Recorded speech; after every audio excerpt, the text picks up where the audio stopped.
Halo sahabat, steroid adalah jalan pintas, jalan tol ya, tanpa halangan menuju tubuh yang kita inginkan, bentuk tubuh yang kita idamkan, otot yang lebih besar, otot yang lebih bagus, dan juga kekuatan otot yang lebih maksimal. Bahkan hampir sekitar 89% binaraga baik di dalam negeri maupun di luar negeri menggunakan steroid. Bahkan artis seperti Sylvester Stallone, juga Arnold Schwarzenegger, Ronnie Coleman itu menggunakan steroid sebagai alat bantu mereka menggapai badan yang mereka inginkan. Di video ini kita akan coba bahas tentang benefit, keuntungan, dan juga bahayanya menggunakan steroid. Tonton sampai habis ya, agar dapat seluruh insight-nya. Saya coba sedikit disclaimer ya, bahwa yang kita bahas ini adalah steroid yang digunakan untuk meningkatkan kemampuan performa otot dan juga performa latihan kita. Dan penggunaan steroid, saya coba asumsikan seperti kita menggunakan rokok. Artinya penggunaan steroid adalah sebuah keputusan pribadi. Dan juga resikonya ditanggung pribadi juga. Oke, kita coba bahas dulu apa sih steroid itu ya. Dan saya coba bahas dengan lebih simpel ya, agar sahabat-sahabat mampu memahaminya secara mudah. Steroid termasuk obat-obatan yang mendukung terhadap peningkatan performa.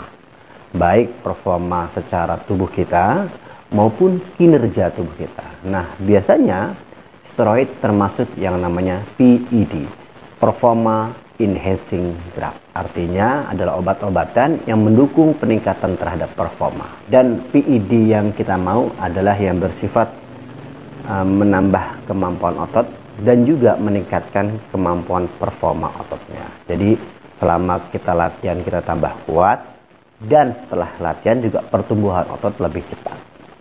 Nah, biasanya itu masuk yang namanya androgenic anabolic steroid. Artinya obat-obatan itu yang menstimulasi sistem androgenik tubuh kita dan juga sistem anabolik tubuh kita. Jadi obat-obatan itu merangsang pertumbuhan sel-sel pria seperti lebih maskulin dan juga merangsang yang namanya sistem anabolik atau pertumbuhan. Contohnya seperti protein sintesis. Karena steroid yang mau kita masukkan tadi bersifat anabolik androgenik steroid, maka sistem kerjanya harus sama seperti hormon dalam tubuh kita. Nah, steroid tersebut mempunyai sistem kerja sama seperti hormon testosteron dalam tubuh kita. Fungsi hormon testosteron dalam tubuh kita berfungsi sebagai androgenik dan juga anabolik, sebagai hormon pria atau maskulinitas, dan juga sebagai hormon anabolik, artinya meningkatkan kemampuan pertumbuhan tubuh kita. Salah satunya kemampuan performa otot dan juga kinerja otot. Nah, ketika kita injekkan steroid tadi akan bersifat atau bekerja seperti testosteron dalam tubuh kita.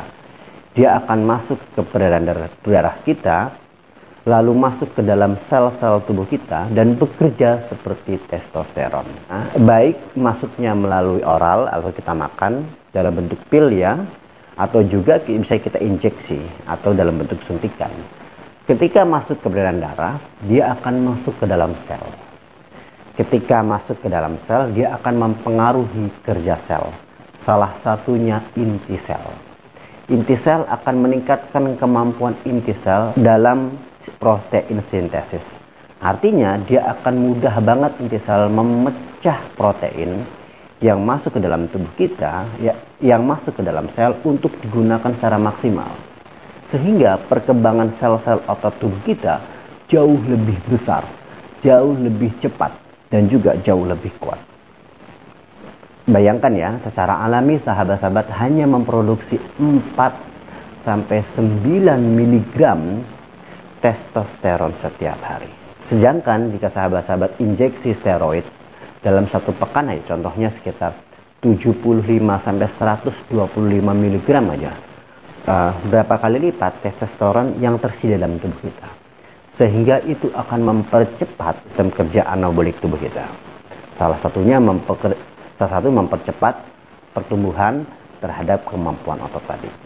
Nah, ketika kemampuan otot tadi meningkat, salah satunya ada performa selama latihan meningkat drastis, otomatis perkembangan terhadap regenerasi serta recovery otot juga lebih baik. Bahkan ada penelitian terbaru menunjukkan bahwa dalam 1 tahun saja perkembangan otot serta kemampuan otot itu meningkat 17 kali lipat dibanding kita tidak menggunakan steroid atau natural ya. Jadi steroid mampu meningkatkan berkali-kali lipat kemampuan tubuh kita dalam memaksimalkan pertumbuhan otot dan juga meningkatkan kinerja otot. Sekarang coba sahabat bayangkan lagi, ketika sahabat-sahabat terjun ke dunia fitness atau terjun ke pembentukan tubuh, setelah sahabat-sahabat masuk ke sekitar 1 tahun atau 2 tahun setelah memulai fitness, sahabat-sahabat mungkin sudah merasakan perlambatan terhadap perkembangan otot. Memang ketika kita awal-awal tahun pertama ya, tahun kedua kita memulai fitness, perkembangan otot itu signifikan. Bahkan bisa mencapai sekitar 10 sampai 11 kg kembangan otot kita dalam 1 tahun. Tetapi ketika sahabat-sahabat masuk tahun ketiga, tahun keempat, itu otot kita akan lambat untuk berkembang. Kan hanya sekitar 3 sampai 4 kg saja otot kita berkembang dalam 1 tahun ketika kita dalam intensitas yang baik dalam latihan. Nah, bagi sahabat-sahabat tadi ya yang sudah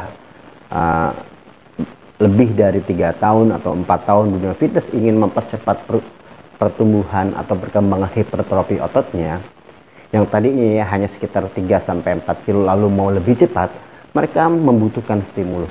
Mereka menginjeksikan steroid. Sekarang ketika mereka injeksikan steroid yang seharusnya secara natural mungkin nambah cuma 3 sampai 4 kilo dalam 1 tahun, untuk muscle tisunya itu bisa menambah sekitar 3, 4 sampai bahkan 5 kali lipat. Ini juga kenapa banyak binaraga baik yang di luar sana maupun Indonesia menginjeksikan steroid. Karena mereka tadi mempunyai target muscle improvementnya atau progress muscle-nya itu lebih signifikan, sehingga mereka membutuhkan dorongan tersendiri, yaitu tadi konsumsi terhadap steroid. Rata-rata nih minimal sekitar 125 mg ke atas untuk setiap pekannya. Bahkan di Amerika ya, rata-rata binaraga kelas berat nih yang di atas 80 kilo atau 90 kilo, mereka injeksinya rata-rata sekitar 600 mg per 1 pekan. Wah, benar-benar fantastis ya. Sekarang kita masuk ke bahayanya. Nah, kita tahu tadi ya bahwa steroid itu meningkatkan anabolik. Ya, salah satunya adalah tadi mempercepat perkembangan sel. Nah, sel yang dipercepat perkembangannya rupanya bukan hanya otot aja, tapi juga organ-organ penting lainnya seperti jantung, paru-paru, ginjal. Nah, itu mengakibatkan volume organ-organ tersebut membesar. Ketika membesar, maka mempengaruhi sistem kerja mereka. Ini bisa berakibat fatal. Salah satunya adalah kematian. Maka banyak dari sahabat-sahabat yang binaraga yang di luar negeri mungkin ya, itu mengalami sampai accident-nya adalah kematian. Karena tadi pembesaran beberapa organ-organ penting yang mengganggu sistem kerja mereka. Dan juga secara mental, bagi yang tinggi hormon steroidnya dalam darah, itu lebih mudah marah ya, lebih mudah tersinggung, emosional tinggi. Itu biasanya salah satunya adalah kandungan testosteron dalam darahnya sangat berat dikarenakan oleh injeksi. Ada lagi, ketika kita tinggi terhadap penggunaan steroid, maka tubuh akan menghentikan produksi alami dari testosteron. Kita tahu bahwa produksi testosteron alami diproduksi di testis. Maka tubuh akan memerintahkan testis untuk menghentikan produksi testosteron. Ketika kemampuan testis dalam memproduksi testosteron dalam tubuh menurun, karena tadi ya sudah lama tidak produksi, otomatis ketika sahabat-sahabat pengguna steroid menghentikan steroidnya, otomatis testis kan harus memproduksi secara alami ya. Sedangkan tadi sudah lama nggak digunakan, sudah lama nggak memproduksi, ini berakibat terhadap kualitas testosteron yang diproduksi oleh testis secara alami. Biasa kualitasnya menurun drastis. Nah, ketika kualitas testosteron secara alami menurun drastis, maka ini mempengaruhi faktor-faktor yang dipengaruhi oleh testosteron. Contohnya adalah biasanya kesuburan pria menurun. Karena kita tahu cara testosteron mempengaruhi tingkat seksualitas pria. Dan salah satunya adalah fertilitas atau kesuburan pria. Maka kesuburannya menurun, juga secara seksual gairahnya menurun drastis. Dan ini juga berakibat secara mental. Oke, itu penjelasan secara singkat tentang yang namanya steroid. Ini advice dari saya juga bukan seorang pengguna. Jika sahabat-sahabat mau menggunakan steroid agar tadi mencapai fitness goal yang sahabat-sahabat inginkan, lebih baik, lebih bijak dulu. Maka coba cari ilmunya dulu, cari referensinya dulu. Kalau perlu sahabat-sahabat kunjungi dokter-dokter yang bisa memberikan advice tentang penggunaan steroid. Sehingga tadi penggunaannya akan secara aman. Dan juga bagi sahabat-sahabat sudah menggunakan steroid secara rutin, coba mulai medical check up secara rutin juga. Baik secara keseluruhan maupun yang spesifikasi terhadap faktor-faktor yang disebabkan oleh testosteron yang meningkat drastis. Oke, itu aja untuk video kali ini. Semoga ini dapat memberikan insight yang baru tentang steroid dan juga penggunaannya. Untuk pertanyaan lebih lanjut bisa tulis di kolom komentar dan salam sehat.